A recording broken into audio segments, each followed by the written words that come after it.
दोस्तों हजरत उस्मान गनी रदी अल्लाह तआला अन्हु, हजरत अबू बकर सिद्दीक और हजरत उमर फारूक आजम के बाद खिलाफत की गद्दी पर 644 ईस्वी में मुसलमानों के तीसरे खलीफा के तौर पर बैठे और उन्होंने मुसलमानों की इस खिलाफत को 656 ईस्वी तक यानी लगातार 12 साल तक संभाला, जो बाकी के बचे हुए तीनों खुलाफा के मुकाबले में सबसे लंबा वक्त है। इन 12 सालों में से भी शुरू के जो 6 साल अस्सलाम वालेकुम वरहमतुल्लाहि वबरकातुहू। उम्मीद है आप लोग सब खैरियत से होंगे। मैं भी अल्हम्दुलिल्लाह अल्लाह का लाख लाख शुक्र है सना खैरियत से। आज इंशाल्लाह जिस रिजर्वेशन देने जा रहे हैं RS नेटवर्क चैनल का नाम है, इनके चैनल का लिंक मैं डिस्क्रिप्शन बॉक्स में दे दूँगा। आप लोग चैनल सब्सक्राइब करिएगा और मेरी वीडियो को पूरा एंड तक देखिए। बेहतरीन वीडियो हुई है आज की। हज़रत उस्मान गनी के ऊपर ये पूरी वीडियो हो, कब उनकी पैदाइश हुई, कब उनकी वफ़ात हुई और किस तरह से उनको शहीद किया गया, उनकी खिलाफत में क्या क्या हुआ, क्या क्या नहीं हुआ, कौन कौन से इलाके फ़तेह हुए, कौन कौन से नहीं हुए, कौन कौन से इलाके दोबारा फ़तेह किए करना पड़ गए। तो ये सब जानकारी लेंगे इस वीडियो के ज़रिए से हज़रत उस्मान गनी के बारे में। तो वीडियो को एंड तक ज़रूर देखिएगा, बेहतरीन वीडियो ये। और इससे पहले की जो सीरीज़ मैंने बनाई, सबसे पहले जो खलीफा थे हज़रत अबू बकर सिद्दीक, उसका उस्मान, हज़रत उमर इब्न ख़त्ताब, अब ये तीसरे खलीफा बने हज़रत उस्मान गनी। तो ये इनके ऊपर ये पूरी वीडियो है। अगर आपने पहली वीडियो नहीं देखी है तो मेरे चैनल में जाके देख सकते हैं। और ये तीसरे खलीफा की पूरी स्टोरी है, ये पूरी कहानी है उनकी। तो आइए हम पूरी स्टोरी देखते हैं और गुजारिश है आप लोगों से इसको शेयर ज़रूर करिएगा और लाइक करिएगा। तो बिना देरी के वीडियो स्टार्ट करते हैं, फिर बात करते हैं। दोस्तों हजरत उस्मान गनी रदी अल्लाह तआला अन्हु, हजरत अबू बकर सिद्दीक और हजरत उमर फारूक आजम के बाद खिलाफत की गद्दी पर 644 ईस्वी में मुसलमानों के तीसरे खलीफा के तौर पर बैठे और उन्होंने मुसलमानों की इस खिलाफत को 656 ईस्वी तक यानी लगातार 12 साल तक संभाला, जो बाकी के बचे हुए तीनों खुलाफा के मुकाबले में सबसे लंबा वक्त है। इन 12 सालों में से भी शुरू के जो 6 साल थे वो तो हजरत अबू बकर सिद्दीक और हजरत उमर फारूक आजम के दौर की तरह ही पुरअमन गुजरे, यानी अमन के साथ गुजरे और हर एस्पेक्ट से खूब प्रोग्रेस वगैरह भी हुई। लेकिन आखिर के जो 6 साल थे उनमें उठक पटक होना शुरू हुई और इसी उठक पटक ने ही ऐसा खतरनाक रूप ले लिया कि जिसकी वजह से फिर न सिर्फ हजरत उस्मान गनी जैसे अजीम और बड़े खलीफा की शहादत हुई, वो भी जालिमाना तरीके से, बल्कि पूरी मुस्लिम दुनिया की राजनीति में ही ऐसे बड़े बड़े फितने पैदा हो गए कि जिन फितनों की वजह से बड़ी बड़ी पर्सनैलिटीज की शहादतें तो होती रही, लेकिन वो फितने आज तक खत्म नहीं हुए हैं। दोस्तों आज के दौर में भले ही आमतौर पर लोग हजरत उस्मान गनी की शहादत पर ज्यादा तवज्जो ना देते हों, लेकिन अगर आप लोग गहराई से देखेंगे तो इनकी शहादत भी कहीं ना कहीं हजरत इमाम हुसैन की शहादत से सिमिलर है। वो इसलिए क्योंकि ये भी न सिर्फ उतनी ही खतरनाक, जालिमाना और दर्दनाक थी, बल्कि इसमें भी हजरत इमाम हुसैन की शहादत की तरह ही वो लोग शामिल थे कि जो अपने आप को मुसलमान कहा करते थे। अब सवाल ये है कि आखिर हजरत उस्मान गनी को शहीद करने वाले ये लोग थे कौन, और ऐसी भी क्या वजह थी कि नबी अलैहिस्सलाम को अभी गुजरे हुए 20 से 25 साल भी नहीं हुए थे कि इन लोगों ने हजरत उस्मान गनी के जो उनकी खिलाफत की गद्दी पर बैठे हुए थे उनको ही दर्दनाक तरीके से शहीद कर डाला। वो भी ऐसे खलीफा कि जिनके निकाह में एक एक करके नबी अलैहिस्सलाम की एक नहीं बल्कि 2 बेटियां आई, और इसके अलावा इनको तो नबी अलैहिस्सलाम ने एक बार नहीं बल्कि 3 अलग अलग मौकों पर जन्नत की बशारत दी थी, यानी दुनिया में ही उनको जन्नती होने का टिकट दे दिया था। तो दोस्तों ये बात तो क्लियर है कि हजरत उस्मान गनी की शहादत का ये वाकया बहुत ज्यादा कंट्रोवर्शियल है और आज हम इसको 2 अलग अलग हिस्टोरिकल वर्जन से समझने की कोशिश करते हैं। पहला वर्जन तो यही है कि बहुत सारे इतिहासकारों ने और मुस्लिम स्कॉलर्स ने ये लिखा है कि उस दौर में हजरत उस्मान गनी के खिलाफ अंदर ही अंदर साजिशों का जो पूरा एक जाल बनाया गया था, वो दरअसल उन लोगों ने बनाया था कि जो ऊपर से तो अपने आप को मुसलमान कहा करते थे मगर अंदर से मुसलमान नहीं थे। और इन तमाम साजिशों में जो इंसान इन तमाम मुनाफिकों को लीड कर रहा था उसका नाम था अब्दुल्ला इब्न सबा। ये अंदर से था तो एक यहूदी इंसान के जो मुसलमानों से नफरत किया करता था, मगर ऊपर से इसने मुसलमानों का लिबास पहन रखा था, बल्कि ये तो एक बहुत ही नेक बुजुर्ग की तरह रहा करता था। अब्दुल्ला इब्न सबा ने अपने फॉलोअर्स के साथ कम पढ़े लिखे मुसलमानों में और खासतौर से उन मुसलमानों में जा जाकर के जो अभी नए नए मुसलमान हुए थे, मौजूदा खलीफा यानी हजरत उस्मान गनी के खिलाफ कान भरने शुरू कर दिए। उसने खासतौर पर हजरत उस्मान गनी के जो अलग अलग इलाकों के गवर्नर थे उनको टारगेट पर लेना शुरू किया, उनके हर कामों में नुक्स निकाला और कहा कि ये तमाम लोग सही तौर पर काम नहीं कर रहे हैं।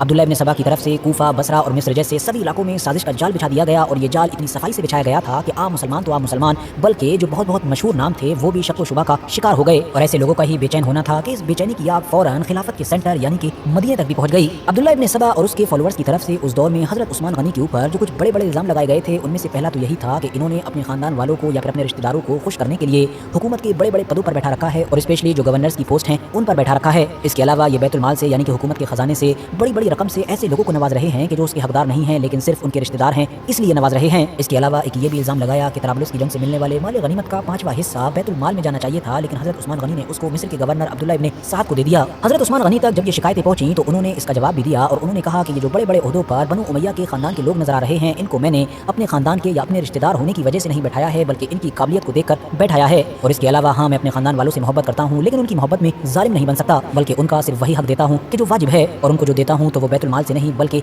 अपने पास से देता हूँ। बैतुल माल यानी कि जो हुकूमत का खजाना है, जो मुसलमानों का माल है, उसको ना तो मैं अपने लिए हलाल समझता हूँ और ना ही किसी दूसरे के लिए। तराबलुस की जंग के बारे में भी उनका कहना था कि अब्दुल्ला इब्न साद उस जंग को लीड कर रहे थे और उनसे मैंने ये वादा किया था कि अगर वो उस जंग को जीत लेंगे तो माल गनीमत का 5वां हिस्सा आपको दे दिया जाएगा। जब उन्होंने उस जंग में फतह हासिल की तो मैंने 5वां हिस्सा उन्हीं को दे दिया, मगर बाद में जब बाकी तमाम मुसलमानों ने इस पर ऑब्जेक्शन किया तो मैंने उनसे वो माल वापस लेकर बैतुल माल में डाल दिया। तो आखिर अब इस पर इतराज की क्या वजह रही? इसके अलावा भी हजरत उस्मान गनी के ऊपर बेशुमार तरह तरह के इल्जाम लगाए गए थे और हजरत उस्मान गनी उन तमाम इल्जामों के जवाब भी दिया करते थे, मगर जो फसाद फैलाने वाले थे वो कोई बात सुनते ही नहीं थे। उनकी बस एक ही रट थी कि हजरत उस्मान अब खिलाफत के अहल नहीं हैं और इसीलिए उनको गद्दी छोड़ देनी चाहिए। फसाद जब ज्यादा बढ़ने लगा तो हजरत उस्मान गनी ने अपने तमाम गवर्नर्स को मदीना में बुलाया ये मीटिंग करने के लिए कि आखिर इन तमाम मामला से कैसे निपटा जाए। बहुत सारे लोगों ने यह भी मशवरा दिया कि जो फसाद फैला रहे हैं उनको कड़ी सजाएं दी जाएं, लेकिन क्योंकि हजरत उस्मान गनी हद से ज्यादा नरम दिल थे तो उन्होंने ऐसा करने से मना कर दिया। गवर्नर जब खिलाफत की राजधानी यानी मदीना से अपने अपने इलाकों में वापस चले गए तो हजरत उस्मान गनी ने लोगों के दिमाग में उठने वाले डाउट को क्लियर करने के लिए कुछ बड़े बदलाव भी किए। मिसाल के तौर पर कूफा की गवर्नरी से सईद इब्न आस को हटाकर एक बहुत ही काबिल और नरम दिल इंसान हजरत अबू मूसा अशअरी को गद्दी पर बैठाया, क्योंकि उस इलाके के लोग सईद इब्न आस को बिल्कुल भी गद्दी पर देखना ही नहीं चाहते थे। इसके अलावा आपने एक बड़ा कदम यह भी उठाया कि बहुत सारे सीनियर सहाबी को अलग अलग इलाकों में भेजा ये पता करने के लिए कि अलग अलग इलाकों के लोगों की मुझसे क्या शिकायत है। पूरी खिलाफत में यह भी ऐलान करवाया कि किसी भी इंसान को अगर मुझसे या मेरे हाकिम से कोई प्रॉब्लम है, कोई शिकायत है, तो वो हज के मौके पर यहाँ पर लेकर आए तो मैं उसकी शिकायत को दूर करूंगा और जालिम से मजलूम का हक दिलवाऊंगा। लेकिन दोस्तों, जिस वक्त हजरत उस्मान गनी हालात को बेहतर बनाने के लिए ये सब कुछ कर रहे थे, उसी वक्त ही अंदरूनी तौर पर कूफा, बसरा और मिस्र के बहुत सारे लोग खत के जरिए से ये प्लानिंग कर चुके थे कि हम मदीना में एक ही वक्त पर पहुंचेंगे और वहां पर इकट्ठे होकर तलवार के बलबूते पर हजरत उस्मान से अपनी मांगे मनवाएंगे। और हुआ भी कुछ ऐसा ही। ये लोग प्लानिंग के तहत एक ही वक्त पर मदीना के करीब पहुंचे कि जो हजारों की तादाद में थे, और मदीना से कुछ दूरी पर ही इन लोगों ने अपना पड़ाव डाल दिया। पहले तो इन लोगों ने मदीना के जो कुछ सबसे ज्यादा सीनियर सहाबी थे, जैसा कि हजरत अली, हजरत तलहा, हजरत जुबैर और हजरत साद इब्न अबी वक्कास, इन सबको अपने साथ मिलाने की कोशिश की, लेकिन ये इस चीज में कामयाब ना हो सके क्योंकि इन लोगों ने ऐसा करने से इनकार कर दिया। बाद में खुद हजरत अली हजरत उस्मान गनी की तरफ से इन लोगों के पास गए और इनके तमाम इल्जामों के जवाब दिए। साथ ही में ये भी कहा कि हजरत उस्मान आपकी तमाम मांगों को मानने के लिए तैयार हैं, इसीलिए अब आप वापस चले जाएं। हजरत अली के बहुत ज्यादा समझाने पर ये लोग सेटिस्फाई हो भी गए और अपने अपने इलाकों की तरफ वापस चले गए। इस वाक़े को अभी कुछ दिन ही गुजरे थे कि अचानक से एक दिन पूरे मदीना में घोड़ों के टापों की आवाजें सुनाई दी और हर तरफ से यही सदा आ रही थी कि इंतकाम इंतकाम इंतकाम। ये देखकर जब मदीना के लोग बाहर निकले तो उनके होश उड़ गए, क्योंकि वो सारे ही मिस्र और अलग अलग इलाकों के बागी के जो कुछ वक्त पहले ही यहाँ पर इकट्ठा हुए थे और हजरत अली के समझाने पर वापस चले गए थे, वो तमाम लोग वापस आ गए थे। हजरत अली ने फौरन आगे बढ़कर उनसे वापस आने की वजह पूछी। इस पर मिस्री बागियों ने जवाब दिया कि आपके समझाने के बाद हम लोग तो वापस ही जा रहे थे, मगर रास्ता में हमको एक जासूस मिला जिसकी चाल ढाल से और जिसकी बॉडी लैंग्वेज से हमको शक हुआ। हमने उसको पकड़ा, उसकी तलाशी ली तो उसके पास एक खत मिला जो खत हजरत उस्मान गनी की तरफ से था, यानी खलीफा वक्त की तरफ से था और मिस्र के गवर्नर को भेजा गया था। उसमें साफ तौर पर यह लिखा हुआ था कि ये जितने भी मिस्री बागी हैं जो मदीना आए थे और वापस जा रहे हैं, इनको मिस्र पहुंचने पर कत्ल कर दिया जाए। और इस खत के ऊपर हजरत उस्मान गनी यानी कि खलीफा की मुहर भी लगी हुई थी, जिससे हमको फौरन यकीन हो गया कि हमारे साथ धोखा हुआ है और अब हम यहाँ पर अपने उसी धोखे का बदला लेने के लिए आए हैं। जब ये पूरी बात हजरत उस्मान गनी को पता चली तो वो तो हैरान हो गए। उन्होंने कहा, खुदा की कसम ये खत ना तो मैंने खुद लिखा और ना ही किसी से लिखवाया है। इस पर बागियों का यही जवाब था कि खत किसी ने भी लिखा हो, जिम्मेदार तो खलीफा ही हैं। ज्यादातर इतिहासकारों का ये मानना है कि ये जो खतरनाक खत था ये किसी और ने नहीं बल्कि हजरत उस्मान गनी के ही मुशीर, कि जिसको आज की जबान में आप लोग होम मिनिस्टर कह सकते हैं, उसने लिखा था, जिसका नाम मरवान था। अब ये मरवान कौन था और उसने हजरत उस्मान गनी की मुहर के साथ ये खत कैसे लिख दिया, ये हम आगे जानेंगे। फिलहाल इतना समझिए कि अब ये तमाम बागी लोग गुस्से से हजरत उस्मान गनी के ही दुश्मन हो चुके थे और उनका कहना था कि खत किसी ने भी लिखा हो लेकिन जिम्मेदारी खलीफा की बनती है, इसीलिए आप फौरन खिलाफत से अलग हो जाइए। हजरत उस्मान गनी का कहना था कि मैं तुम लोगों की हर जायज मांग पूरी करने के लिए तैयार हूँ, लेकिन खिलाफत की कमीज को कभी नहीं उतारूंगा, क्योंकि ये कमीज मुझको अल्लाह ने पहनाई है और नबी अलैहिस्सलाम ने भी मुझसे फरमाया था कि अल्लाह तुझको एक कमीज पहनाएगा, कुछ लोग उसको उतारने के लिए आएंगे तो तू उसको ना उतारना। तो ना तो मैं तलवार के बलबूते पर खिलाफत की गद्दी पर बैठा था क्योंकि मुझको लोगों ने बैठाया था, और ना ही तलवार के बलबूते पर इस गद्दी से उतरूंगा। मैं अल्लाह के नबी सल्लल्लाहु अलैहि वसल्लम की वसीयत के मुताबिक आखिरी दम तक सब्र करूंगा। ये जवाब सुनकर अब उन तमाम बागियों ने अमीरुल मोमिनीन हजरत उस्मान गनी रदियल्लाहु तआला अन्हु के घर को घेरे में ले लिया। बागियों ने हजरत अमीरुल मोमिनीन के घर को कई दिनों तक अब घेरे में रखा और इस पूरे मुहासरे के दौरान अब उन लोगों ने खाने और पीने की तमाम चीजों पर अंदर पाबंदी लगा दी, जिसकी वजह से अब अंदर मौजूद हजरत उस्मान गनी को परेशानी होने लगी। एक बार उम्मुल मोमिनीन हजरत उम्मे हबीबा ने कुछ खाने पीने की चीजें अंदर ले जाने की कोशिश की तो बागियों ने उनसे लड़ना भिड़ना शुरू कर दिया, उनकी बेअदबी की और इनको ऐसा ना करने दिया। फिर एक बार हजरत अली ने चंद नौजवानों के जरिए से पानी की 3 मशकें अंदर भेजने की कोशिश की। ये नौजवान उन लोगों से भिड़कर और कुछ जख्म खाकर अंदर जाने में कामयाब रहे। उस दौर में मदीना के अंदर जितने भी बड़े बड़े और मशहूर सहाबी थे उन लोगों ने इन बागियों को बारी बारी से समझाने की कोशिश की। खुद हजरत उस्मान गनी ने भी कई बार छत के ऊपर आकर इन लोगों के सामने बासर तकरीरें की, इनको समझाने की कोशिश की कि आखिर मैं कौन हूँ, लेकिन इनके ऊपर किसी भी चीज का कोई असर नहीं हुआ। इन बागियों ने हजरत उस्मान गनी के घर की तरफ जाने वाले हर रास्ते पर मजबूत पहरे बैठा दिए थे ताकि कोई भी इनकी मदद के लिए ना पहुंच सके, लेकिन फिर भी जैसे तैसे मदीने के लगभग 700 नौजवान हजरत उस्मान गनी तक पहुंचने में कामयाब रहे थे। उन लोगों ने हजरत उस्मान से इजाजत मांगी कि हम लोग इन बागियों से जंग करें, मगर हजरत उस्मान गनी के जो उस वक्त दुनिया की सबसे बड़ी और सबसे ताकतवर हुकूमत की गद्दी पर बैठे हुए थे, उन्होंने कहा कि तुम लोगों को खुदा का वास्ता मेरे लिए कोई भी किसी का खून न बहाए। हजरत उस्मान गनी की इस तरह की बातें सुनकर उनमें से ज्यादातर नौजवान वापस चले गए। हजरत उस्मान गनी ने यह भी पसंद नहीं किया कि वो मदीना शहर को چھوڑ کر کسی اور علاقے میں چلے جائیں اور اپنی جان بچا لیں۔ انہوں نے آخری دم تک صرف وہی کیا کہ جس کے لیے وہ مشہور تھے، یعنی کہ صبر اور حد سے زیادہ نرم دلی۔ لیکن دوستو، جب مدینہ میں یہ سب کچھ چل رہا تھا تبھی مکہ میں حج چل رہا تھا، یعنی وہ حج کا وقت تھا۔ ان باغیوں کو یہ ڈر تھا کہ مکہ میں حج کرنے کے بعد لوگ اس طرح کی جب خبریں سنیں گے تو ڈائریکٹ مدینہ کی طرف ہی واپس آئیں گے اور ان کو خلیفہ کے خلاف یہ سب کچھ کرنے کا موقع نہیں ملے گا۔ اسی لیے انہوں نے اب فوراً ہی حضرت عثمان غنی کی شہادت کی پلاننگ شروع کر دی اور آخرکار 17 جون 656 عیسوی میں، اور ہجری کے حساب سے کہوں تو 35 ہجری ذوالحجہ کے مہینے میں، ان لوگوں نے حضرت عثمان غنی کے گھر پر زبردست اٹیک کیا۔ اس وقت گھر کے مین گیٹ پر پہرا دینے کے لیے حضرت حسن ابن علی، حضرت عبداللہ ابن زبیر اور حضرت محمد ابن طلحہ رضی اللہ تعالی عنہم اور ان کے علاوہ کچھ اور بھی نوجوان کھڑے ہوئے تھے۔ انہوں نے باغیوں کا ڈٹ کر مقابلہ کیا اور زخمی ہونے کے باوجود بھی کسی کو اندر نہیں گھسنے دیا۔ لیکن تبھی موقع پا کر چپکے سے 4 کے قریب باغی پاس والے گھر سے دیوار کود کر حضرت عثمان غنی کے گھر میں انٹر ہونے میں کامیاب ہوئے۔ اس وقت حضرت عثمان غنی روزے سے تھے اور قرآن کی تلاوت کر رہے تھے۔ اسی وقت ہی ان ظالموں نے لوہے کی ایک سلاخ، نیزہ اور تلوار کے ذریعے سے ان پر وار کیا۔ ان کی بیوی سیدہ نائلہ ان کو بچانے کے لیے آگے آئیں تو ظالموں نے تلوار سے ان کی انگلیوں کو بھی کاٹ دیا اور اس طرح سے 82 سال کی عمر میں نہتے خلیفہ یعنی کہ حضرت عثمان غنی رضی اللہ تعالیٰ عنہ کو شہید کر دیا گیا۔ مگر دوستو، ہماری یہ بات یہیں پر ختم نہیں ہو جاتی ہے، بلکہ آپ لوگوں کے دماغ میں یہ سوال ہوگا کہ بھائی وہ مروان کون تھا کہ جس نے حضرت عثمان غنی کی مہر لگا کر خط لکھ دیا تھا اور جس کی وجہ سے ہی یہ سارا معاملہ ہوا تھا؟ تو دوستو، یہیں سے حضرت عثمان غنی کی شہادت پر ہمارا دوسرا ہسٹوریکل ورژن شروع ہوتا ہے، کیونکہ جیسا کہ میں نے آپ کو شروع میں ہی بتایا تھا کہ ہم اس پورے معاملے میں 2 الگ الگ ہسٹوریکل ورژنز پر نظر ڈالیں گے۔ تو دوسرا ورژن یہ ہے کہ بہت سارے اتہاسکاروں نے لکھا ہے کہ حضرت عثمان غنی کی شہادت کو لے کر جس عبداللہ ابن سبا کے نام کو اتنا زیادہ مشہور کیا جاتا ہے اور اچھالا جاتا ہے، وہ دراصل مسلم اتہاس کا ایک کیریکٹر تو ہے، یعنی وہ اصلیت میں ہوا کرتا تھا اور ایک برا انسان ہوا کرتا تھا جس نے اسلام کو نقصان پہنچایا۔ ایون حضرت علی نے ہی آگے جا کر اس کو بڑی ہی خطرناک سزا دی، یعنی اس کو قتل کیا۔ لیکن جہاں تک معاملہ حضرت عثمان غنی کی شہادت کا ہے تو اس میں عبداللہ ابن سبا نام کے اس انسان کا یا تو بالکل بھی کوئی رول تھا ہی نہیں، یا پھر تھا بھی تو اتنا نہیں تھا کہ جتنا دکھایا جاتا ہے، بلکہ حضرت عثمان غنی کے دور میں یہ جو تمام فتنے اٹھے، یہ بوال ہوا، ان کے پیچھے کہیں نہ کہیں یہ ریزن تو ہے کہ حضرت عثمان غنی کے دور میں سسٹم میں تھوڑی بہت گڑبڑی ہوئی تھی۔ اب سسٹم کی اس گڑبڑی کے پیچھے یا تو آپ یہ بھی ریزن دے سکتے ہیں کہ ایک انسان ہونے کے ناطے ان کے کچھ فیصلے غلط ثابت ہوئے، یا پھر آپ یہ بھی کہہ سکتے ہیں کہ کیونکہ وہ حد سے زیادہ نرم مزاج تھے اور سادہ زندگی جینے والے انسان تھے، جس کا فائدہ ان لوگوں نے اٹھایا کہ جو ان کے نیچے کی کرسیوں پر بیٹھے ہوئے تھے۔ دوستو، جیسا کہ ہم پہلے ہی جان چکے ہیں کہ حضرت عثمان غنی کے اوپر یہ الزام لگا تھا کہ انہوں نے پہلے کے 2 خلیفاؤں سے الٹ خلیفہ بننے کے بعد اپنے خاندان یعنی کہ بنو امیہ کے لوگوں کو زیادہ سے زیادہ بلا وجہ ہی نوازنا شروع کر دیا تھا۔